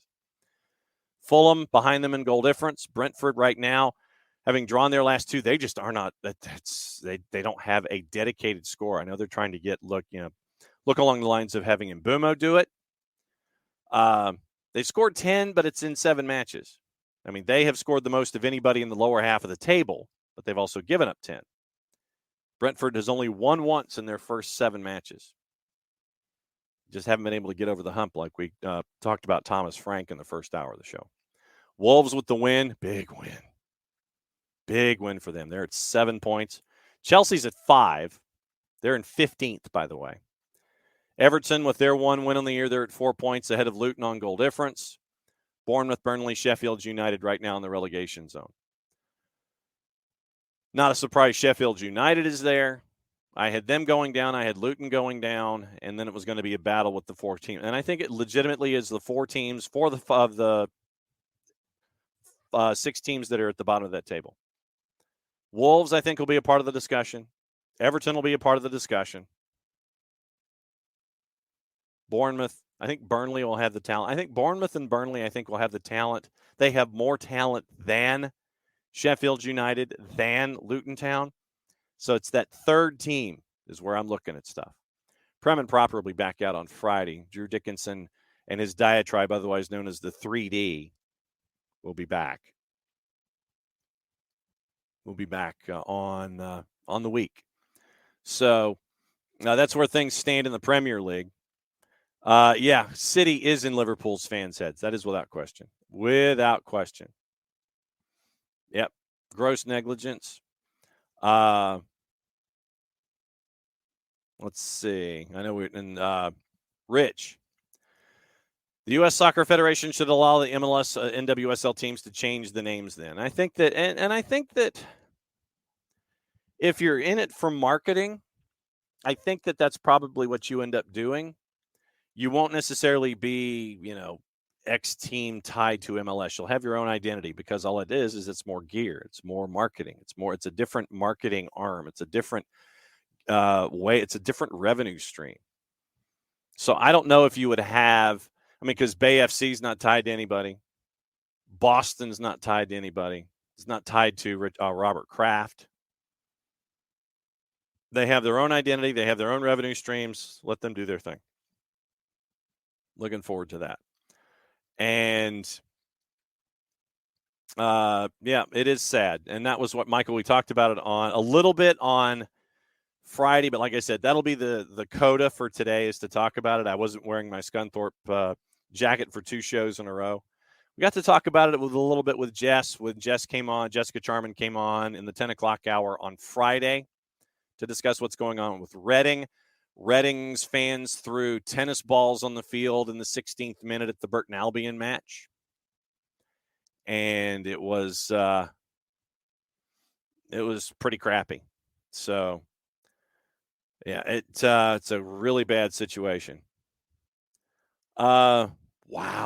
Okay, and Rich doing a public service this morning, letting us see that Jimmy Butler's hair is reminiscent of Prince, maybe in his later years. It's that is a hairstyle that Jimmy Butler has chosen. That is definitely a hairstyle that Jimmy Butler has chosen, and Rich doing the work of us all and putting that in the Twitch pitch. Now on Major League Soccer on the weekend, getting into those results. See if I can find it. There it is. It's like you're trying to find something, you click on it, and I have like 38 different tabs that are open. 38 different tabs that are open this morning. All right, so here's your results from this past weekend. Last night, and I know that Bam was either watching and or listening to it, a goal by Chicho Arango at a plus 462. 1-0 win for LAFC. Like I said, Steve Cherundolo, he's talking about a lot of things other than what might be in the mirror. Needs to look in the mirror a little more. Saturday, very, very busy day. Cincinnati took them a while at a minus 161, but they beat Toronto 3-2. Brandon Vasquez, poacher. Orlando City beat CF Montreal at a minus 167, 3-0. The Fire beat the Red Bulls at a plus 470, 1-0. Revs, Charlotte. Charlotte had come back to tie the game, only to give up that tie a minute later.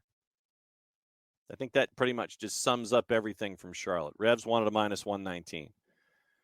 Messi and friends tied NYC at a plus 250 at 1. Same score Columbus and Philadelphia. Remember, Philadelphia will not have Kai Wagner for the match in the midweek as Mike and Jason and Atlanta United head up to Chester to take on the Philadelphia Union. That was at a plus 347.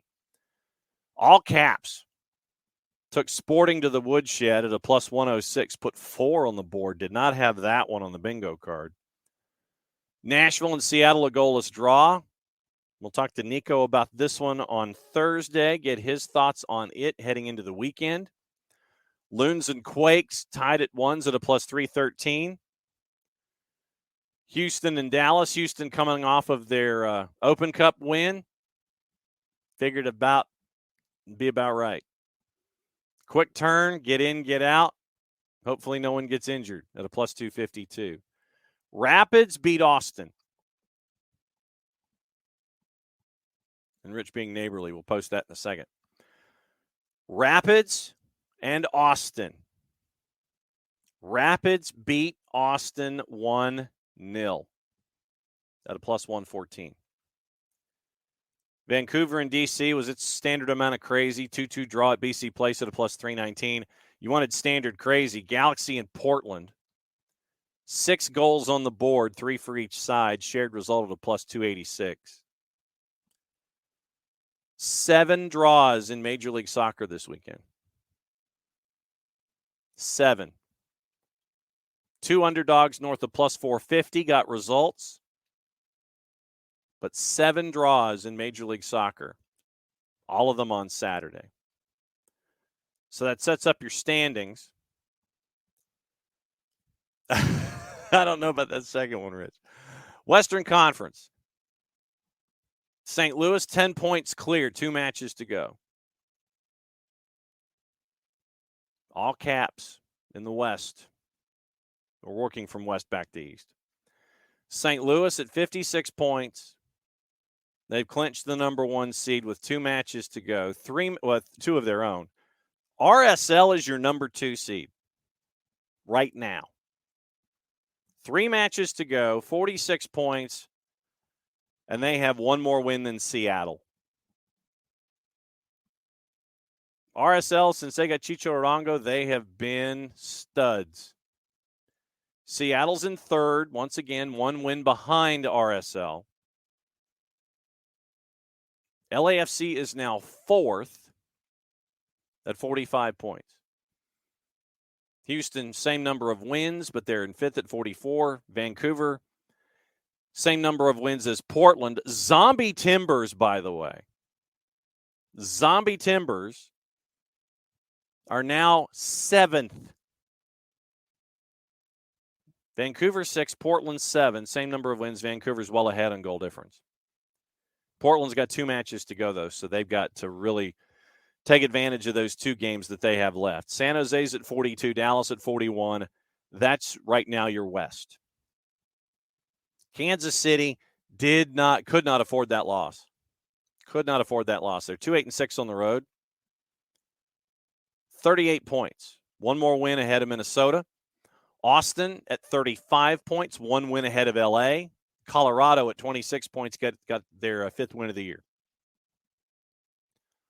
Austin, 6 points out of a playoff spot. 3 matches to go. You want a hot seat? I'll give you a hot seat.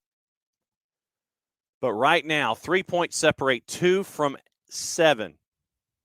4 points separate 2 from 8. 5 points separate 2 from 9. 5 points. Most of the teams, 2 from 9, have 3 matches to go. Portland and San Jose have 2.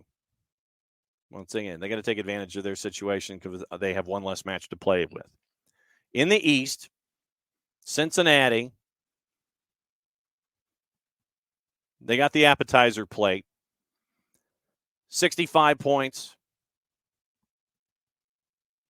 They get the big pie plate. Congratulations to them. 19 wins this season. 13-1 and 1 from home, at home. Orlando, New England, Philly, Columbus, Atlanta, Nashville in. To Jason Nix's point earlier, St. Louis is the only team that's clinched in the Western Conference. No one else has clinched. No one. We mentioned how stupid crazy it is. No one in the West outside of St. Louis has clinched a playoff spot.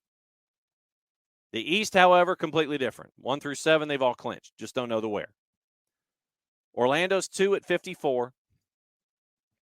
New England, 11-0-4 at home this year. They're at 52 points. Philadelphia's at 51. And once again, Rich doing a public service. Anyone coming to Philly, all are welcome to the Sons of Ben tailgate. And Rich's number 2 is please lose. Sharif wants to know the second tiebreaker after assists for the MLS Golden Boot. So let's workshop this, as we say. All right. So we are searching tiebreakers in the Golden Boot.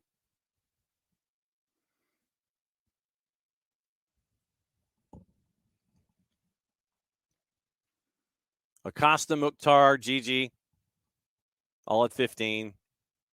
This was the heading into this past weekend. After goals, assists are the main tiebreaker.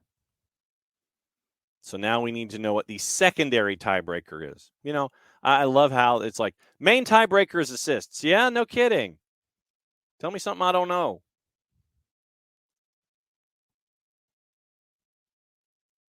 Okay, so here we go. Here's, according to our friends at Pro Soccer Wire, here's the deal. First tiebreaker is assists. Next tiebreaker, Sharif. Highest goals per 90 minutes. Basically, the fewest minutes played. And I think that might be Gigi. So it goes goals, assists, highest goals per average per 90 minutes, fewest minutes played. Who got there in the fewest number of minutes? So that's what you're looking at. So goals, assists, goals per 90 minutes. Fewest number of minutes played would be your tiebreaker of tiebreakers there. And then, I don't know. But you figure with unless people are playing the same number of minutes, you'll be locked into a decent spot at that point. So Philly at 51 points, Cincinnati 65, they're clear. They got the appetizer plate. Orlando's at 54, New England's at 52, Philadelphia's at 51, Columbus at 50, Atlanta 49. New England is the only one that has not played 31 matches. But they are 3-6-6 away from home. Nashville is in at 45 points in 7th. But once again, we just don't know the where. 5 points separating 2 from 6 with 3 matches to go. Then you've got space. Then you've got chaos. NYC's in 8th at 38 points with an 8-10-14 record, 1-7-8 away from home. Montreal did themselves no favors. 37 points, 11 wins. 37 points and 11 wins. DC, if they won out, Montreal lost out. Montreal, no more points. DC wins.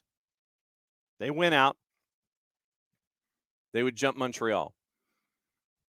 So right now, Montreal, DC, Chicago, all at 37 points. DC has 2 matches to go. DC needs 2 wins that get them to 43 points. But then that would be only 11 wins. If Montreal got to 43 points, they already would have 11 wins. You would assume that they would be winning more if they got 11 wins with 37 points. So DC's in a bit of trouble. 9 wins. Chicago also in a bit of trouble at 9 wins, but they've got 3 matches to go. So, math. Montreal 11 wins, 37 points. DC at 9 wins, and they're ahead of Chicago by a large margin in goal difference. Red Bulls at 34. Miami's at 33. Charlotte's at 33. Miami has 2 more wins than Charlotte. Miami has only played 30 matches. And they are 4 points out of a playoff spot. 4 points out of a playoff spot, 4 matches to go. Toronto is the only team in the East eliminated with a record of 4-17-10. And if you missed it off the top of the show, that John Herdman named his staff. Staff that's got a lot of ties to national team duties. Beat 2, 3, 4. Much like himself. No club team duties. Not a lot of them. Right now, if DC would have to. So if DC were to win out, they would be at 43 points with 11 wins and a 34-game schedule. So, yes, 1/3 of their wins, 1/3 of their matches would be wins, 33% win rate. 11 to 34, so it would be a little less. But, yeah, if they won out, made the playoffs, 11 to 34. Correct. 1/3 of their matches wins, and then they would be in the playoffs. So, that's what you're staring at when it comes to Major League Soccer. A lot of teams are in. We just don't know the where in the East. One team is in, and we don't know how the rest of it's going to shape out in the West. The fact that you only have one team eliminated in the Western Conference from the playoff picture, 13 teams chasing after 9 spots, technically. And there's groups and things like that. But, yeah, one team is in. One team is eliminated. So, technically, 12 for 8. 12 for 8 in the West. That's where we are right now. That's the problem with the playoff structure, Michael says, when you win less than 33% of your games and you get in. Wildcards have gotten in the NFL at 6-11, I think, 7-10, something like that, 8-9. They've been below 500 wildcards. I don't like it either. But, once again, remember, what you're doing is you are creating a television program. It's the best way that I can describe it. You have a television program where you are making sure that you have as many episodes as possible to satisfy your advertisers. So how is it that you get to create a television program that has a lot of episodes? It has a lot of episodes already. But what do you do to create more TV revenue and more TV inventory for your advertisers? You add more TV shows. So what Apple TV is doing is adding more TV shows in the form of a larger postseason format, allowing more teams in, and turning it into a best 2 out of 3. And don't tell me for a second that Apple isn't hoping for a lot of 3-game opening rounders. The more TV inventory they have, the more they can show it, the more eyeballs are on it, the more that their advertisers are happy because they're out there in this television inventory that Apple TV has created with Major League Soccer. Apple TV in this first year of this 10-year deal is trying to create as much TV inventory as possible. Major League Soccer said, okay, how can we help? We'll add playoff teams, make it like the NBA, and we'll make the first round best of 3. You're adding TV shows. That is all you're doing. You are right there with The Morning Show. You are right there with Ted Lasso, with Shrinking. By the way, Shrinking, very, very good show. Can't wait for season 2. You are right there with all of those shows that are episodic on Apple TV. You are an episodic television program in its first year of existence. So what do you do as a freshman television program? Try to make yourself seen and desired by as many folks as possible, and bringing in Lionel Messi, because remember, Messi to America is due in 9 days, I think. You're creating TV inventory for your new TV partner. That is what you're doing. Michael, once again, looking at things. One game below 500 is a lot better than a 33% win rate. Not a fan of any sub-500 team making any postseason playoff. I'm not either. Foundation and Silo are also good. So we'll keep an eye on that. News in and around everything this morning. Let's see. Graham Potter has ruled himself out of the Rangers job. Yeah, the boss has started seeing Michael Head.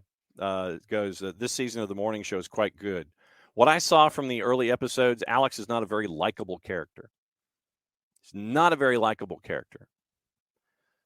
Kevin Muscat is very interested in the Rangers job to replace Michael Beal, but Graham Potter has ruled himself out.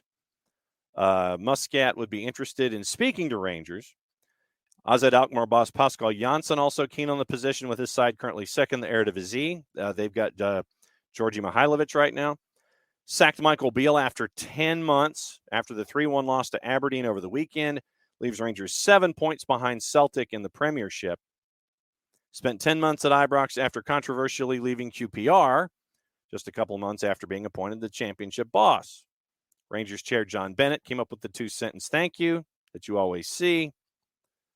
Muscat has emerged as a serious contender. He played for them in 2002-2003, making 24 appearances. Currently the head coach of Yokohama Marinos, where he succeeded Ange Postecoglou, who went to Celtic. Having just won the Japanese title, Muscat's stock's particularly high after previously winning the Australian A-League while in charge of Melbourne Victory. Potter had been linked, but he's ruled himself out. So I will see myself out. So that's not happening. Other news and stuff this morning. We'll get into gossip, rumor, and innuendo here and let you know who's doing what and who's going where. Then we'll go through all of the papers, what to watch today, all that kind of stuff. Arsenal's going to return. It's going to turn to Calvin Phillips in the January window as they look to strengthen their midfield. Calvin Phillips has said that he wants to stay at Manchester City. If he has been offered the idea of leaving town, he's like, nope, I'm cool. I want to learn. Gunners also maintain interest in Pedro Neto, could make a move in January. Chelsea's heavy spending set to continue in January, with them targeting Victor Osimhen and Ivan Toney, courtesy of our friends at The Guardian. Victor Osimhen went on social media to quell any kind of gossip, rumor, or innuendo that he was posting things that were against Napolitanos, fans, the city, anything like that. He's like, nope, not me, didn't do it, not how I feel. Let's all go forward as one. Three-letter paper saying that Chelsea's also seeking a £500 million loan from U.S. financial institutions to fund the signings after spending $1 billion over the last 3 transfer windows. I'm sure someone will give it to them. Arsenal, Chelsea, Spurs keeping tabs on Feyenoord's Santiago Jimenez. Barcelona 16-year-old Spain winger Lamine Yamal signed the new 3-year deal. €1 billion release clause. €1 billion. Newcastle are monitoring Crystal Palace's defender Joachim Andersen with a view of making a move for him in January, especially after he scored a game-winning goal this past weekend. Barcelona open to selling Ansu Fati next summer after he finishes his loan spell at Brighton. Messi, according to Cadena Ser, Messi has urged Inter Miami to sign Luka Modric. Well, okay then. Why the hell not? Barcelona have opened talks with Corinthians for 18-year-old midfielder Gabriel Moscardo as they look to beat Chelsea to his signing.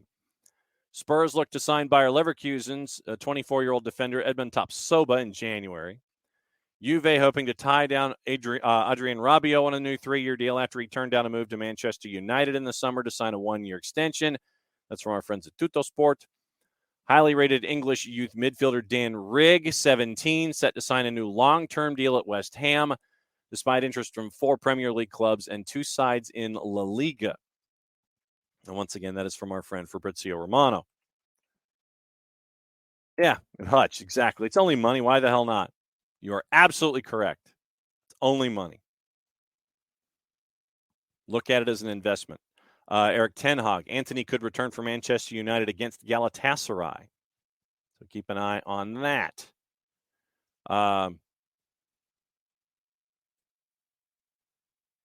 Looking at the papers, avoiding the 3 and the 4-letter paper as we traditionally do.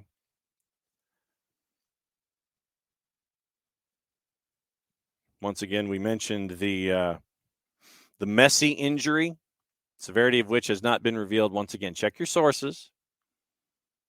There's said to be a bit of a tear in the hamstring, but it literally, I mean, when you at 2 centimeters, yeah, you work on that, and it's just a slight tear. It repairs itself, hamstrings in time. But yeah, Liverpool wanting the release of the VAR audio. I think that to Bart's point that we made in hour number 1, I think this would be key. Look for your misplaced modifiers. Look for no modifiers and see where the conversation went haywire.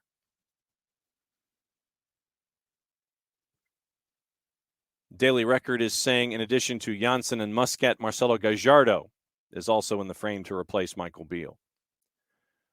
Queen's Park set to pull off an ambitious signing with Stuart McKinstry. Kieran Tierney has been left fuming by his latest injury setback as the Arsenal star Sociedad adventure hits a major roadblock. So that is from the papers this morning. Hutch, is it just me or is the EPL pretty lackluster this season? I don't know if lackluster is the word. I mean, early on, I would say, and it might be just how the matchups are structured, because once again, remember, you're dealing with also European competition that, you're looking at it with a schedule, because when teams who are in Europe come back, they end up playing substandard competition, and that way you maintain their integrity of where they're supposed to be in the standings. Here's something to look at. And like I said, I have no empirical evidence to back me up on this, but when a team goes and plays in the European theater, then they turn around and come back and play in the Premier League. Check the competition. Check the competition on the way out the door, and check the competition when they come back from European football. So keep an eye on all of that. Keep an eye on all of that going forward.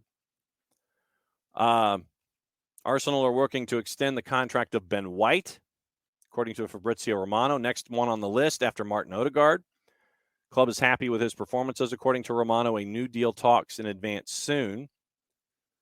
Lamine Yamal, 3-year deal, $1 billion release clause. €1 billion, sorry. Youngest player ever to appear for Barcelona, having come off the bench in April's win over Real Betis at the age of 15. There's another piece of young man news we'll get into in just a bit. Yamal then became Spain's youngest ever goal scorer at 16 in last month's win against Georgia. Saba's Georgia, not this one. He's also made 10 senior appearances for Barca. Reportedly was a target for Manchester City. So keep an eye on that.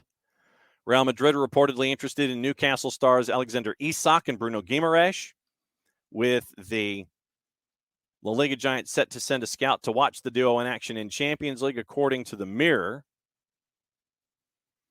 Isak scored 15 and 35 across all comps since joining the club for £63 million from Real Sociedad last summer. Magpies signed Guimaraes for £40 million from Lyon in January last year. Ranks among the top six players in the Premier League for tackles, regaining possession in the middle and final thirds and attempting through balls. Mauricio Pochettino says Mihailo Mudryk is making a concerted effort to adapt to life in England and fulfill his potential as a unique player after an indifferent start to his career at Stamford Bridge. That's the words from Sky. Indifferent was the word they used. Moved for a fee that could rise to £88 million, featured only inconsistently in the starting 11 under successive managers, yet to score his first Blues goal. Arrived having missed a significant amount of playing time during the previous 12 months after the war in Ukraine caused the suspension of the domestic league, and at the time Chelsea's bid, he'd made only 44 professional appearances for Shakhtar Donetsk. First time the 22-yearolds lived outside of Ukraine, with Pochettino having previously made the point young players in particular require time to settle into a new culture when moving abroad. Started each of Chelsea's last 3 matches, shown flashes of promising in short bursts, this is Sky's words, including the beginnings of a burgeoning on-field relationship with Nicholas Jackson. Pochettino said the winger's making the effort that he expects of his players to integrate as he waits for his expensively assembled side to gel. So, you keep an eye on that. Keep an eye on that going forward. Will Mudryk continue to integrate as the way that he is trying to? Jerome Boateng is training with Bayern yesterday as his move edges closer. Free transfer with a short-term deal. That's what that's looking like. Aware there's doubt over the merits of signing the 35-year-old free agent, convinced he will boost their defensive options. Boateng is available after leaving Lyon in the summer, 10 years with Bayern before moving to France, while Thomas Tuchel tried to sign him at PSG in 2018. So we'll keep an eye on that as well. What to watch? And see how much there is to watch today, as a matter of fact. BN en Español. Turkish Super League is at 1 o'clock. Kayserispor and Başakşehir. That's on BN and BN en Español. If you don't have BN, there's a way you can get BN from our friends at Fanatis, fntz.co/soccer down here. Helps them at Fanatis, helps us out here at the network, helps you with the BNs, the Brasileiro, the Copas. Got to watch the Copas last week and keep an eye on those. CDO for the fans, Teisei, a lot of different networks that you can catch up with. Goal TV, Fanatis, fntz.co/soccer down here. Helps them out, helps us out, and it helps you out with watching things that you may not have had the chance to watch otherwise. CBS Sports Network has the Frauen Bundesliga at 1:30, Bayern Munich and Cologne. National Women's Soccer League, Angel City and Orlando at 10 o'clock. Fox Soccer Plus. Women's Italian Serie A at noon, Inter Milan and Fiorentina. Fulham and Chelsea is at 3 o'clock this afternoon on USA Network. ESPN Deportes at 3, Las Palmas and Celta de Vigo. Fox Deportes has your doubleheader. Liga MX Femenil, 9 o'clock, Atlas Puebla. Santos Laguna Toluca is at 11. Portuguese Primera is at 3:15.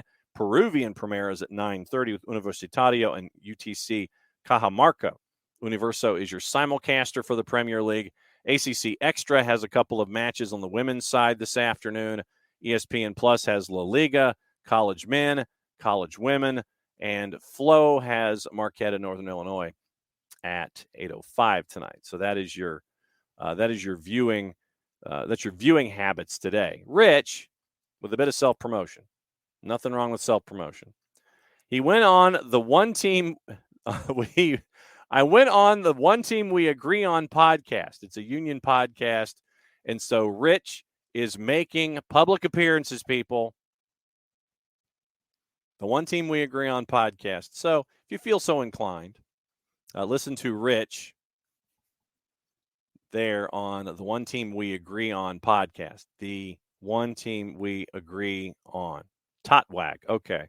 I was trying to say, it says Totwag, the One Team We Agree On. Yes. So Rich was on the One Team We Agree On podcast, and there's your link. And it's also, Rich, post that in the Discord too. Remember, Wednesday is going to be midweek in Philly. No Kai Wagner. Atlanta controls their own destiny for 4. They win out. So here's your traffic for the week. Now that I think about it, obviously we're chasing after a lot of stories. Your USL Championship, League One, MLS Next Pro. By the way, scared money don't make money.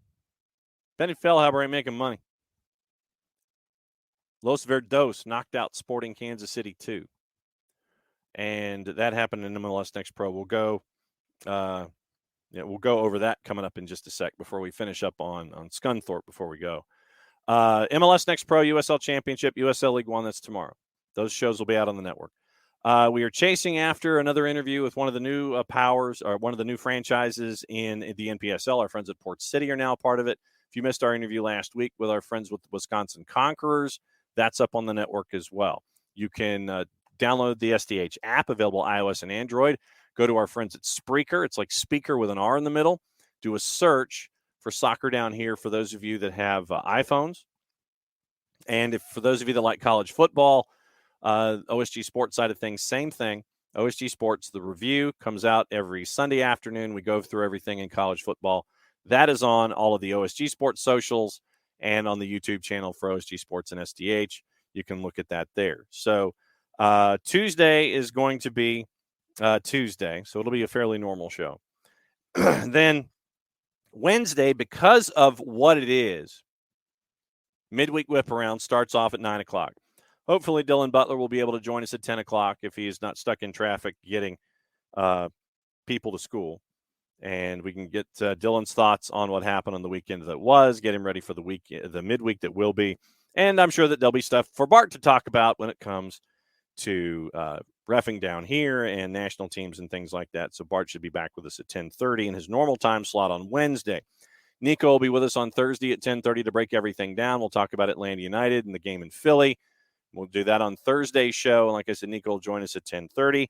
9 o'clock, 9:30 on Friday with our friends at Beyond Goals Mentoring, travel and mentoring.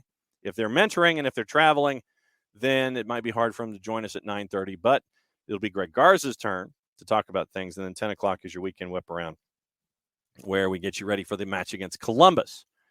So it's a big run for Atlanta United, big week for us here. And once again, thanks to all of you guys for making sure that we are a part of your week every single day. Can't thank you guys enough for all of this and for spreading the word as much as you do.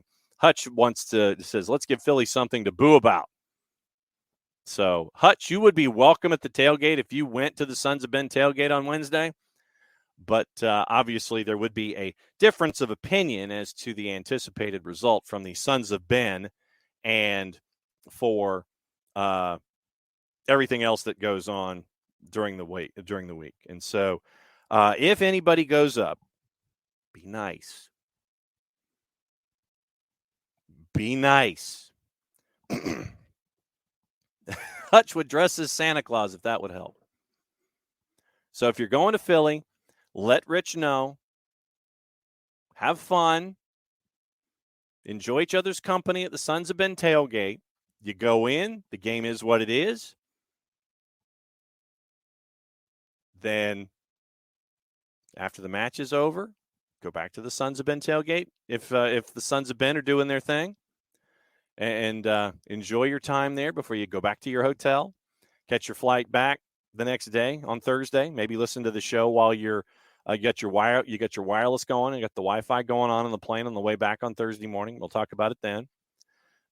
So once again, and by the way, Rich, I will say this: when you came to Atlanta, glad we could see each other. Glad we could catch up. It was great to catch up with you and prove that we do in fact exist as folks.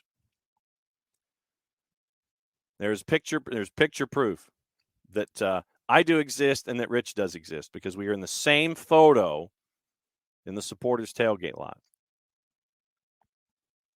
And by the way, Rich, your Sons of Ben scarf over there, right there off camera. Speaking of which, we are working on a couple of things when it comes to our yearly scarf, and it will have a lot to do with Soccer for Good. Looking forward to that and all of that other fun stuff that is attached to everything. So I wanted to, I'm not going to say end on a downer, but remember what we were looking at on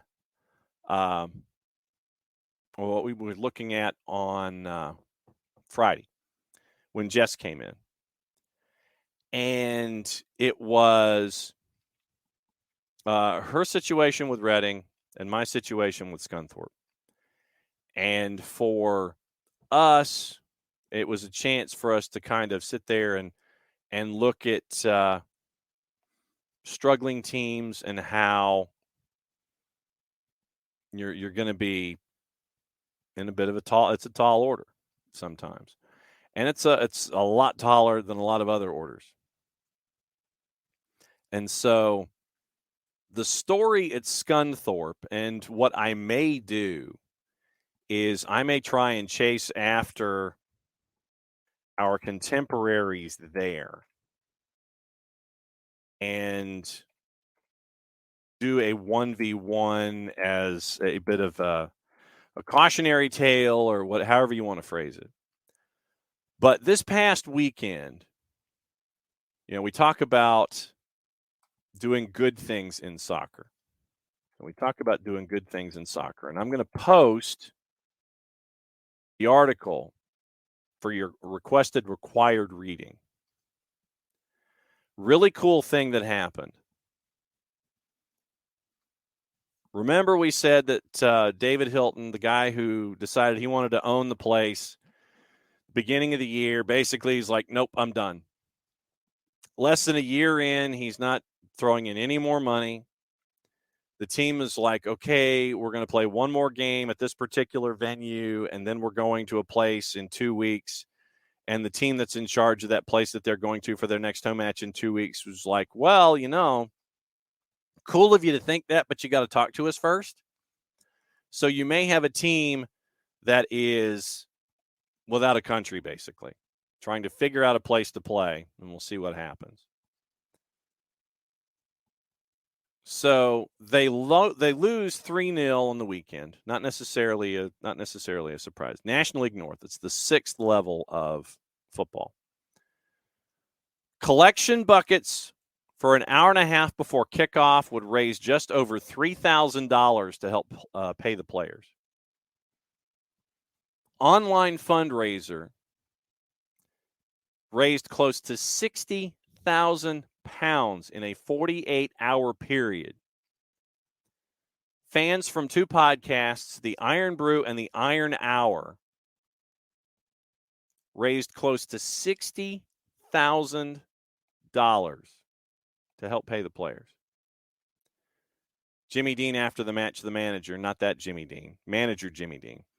It's just an outrageous amount. It really choked me. IronBrew_net. IronBRU_net.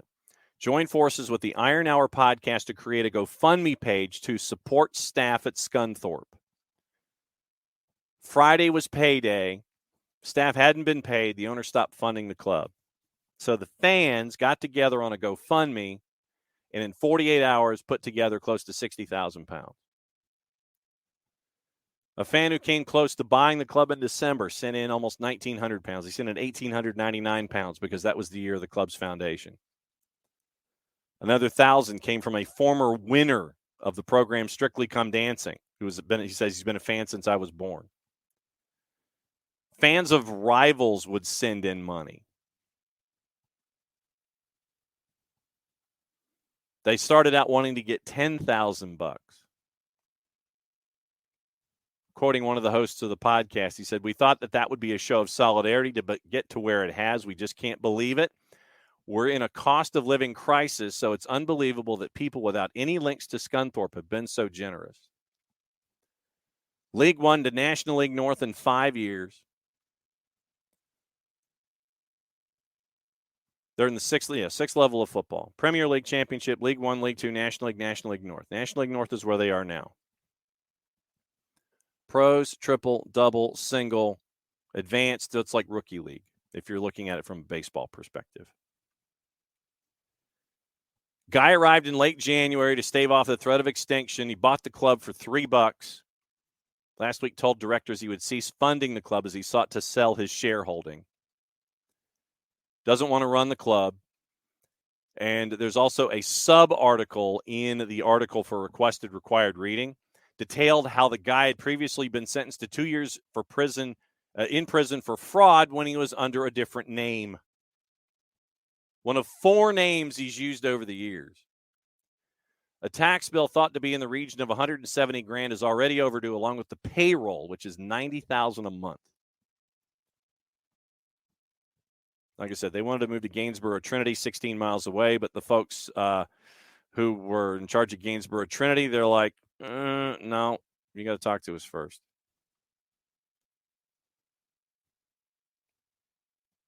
So you got staffers holding out the bucket, folks dropping in 5 pounds, 10-pound notes.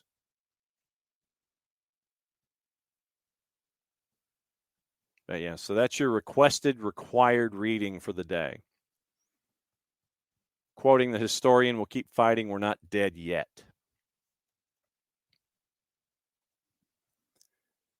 And then Rich posted, there's the photo.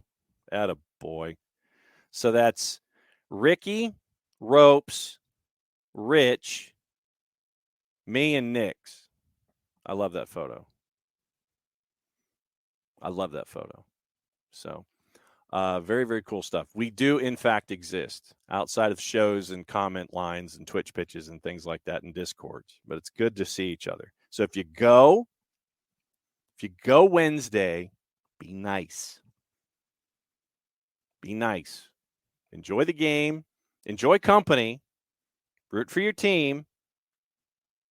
Get together afterwards, regardless of the result. Maybe some good-natured ribbing like we always do. But be nice. So that's required reading for the day. And thanks again for Bart and everything that he did. And I know that we've left a lot on the table today. I know we have. We'll be back at it again tomorrow. We'll be talking about stuff. That's the official term because there's a lot of stuff to talk about. And trust me, we'll be talking about it every single day. But yes, be nice, be nice, be nice. It's all about rising tides and making sure that the game continues to grow the way that it does. So, Rich, so everyone come. No one will mess with you. Union fans are nice people. It's BYOB, though. Okay, it's a weekday. All right. So on that note, if you're going, go. Be nice, have fun, and BYOB. Back at it again, 9:05 tomorrow morning. Once again, shows on the network will be posted later this afternoon, and we'll go back at it again tomorrow and back at it again all week long. Fairly normal, double match week. Set your fantasy teams appropriately as mine battles relegation in the relegation league with the Jason Wright Agency and the Jason Wright League. So for everybody here, yes, our reservoir, y'all. For everybody here, to everybody there, play it safe. Mucha platial since it's the end of the show. That means I get to do this. Enjoy the rest of your Monday. We'll be back at it again 9:05 tomorrow morning. We promise we'll be back. We talk about more stuff. End of the show. That means I get to do this.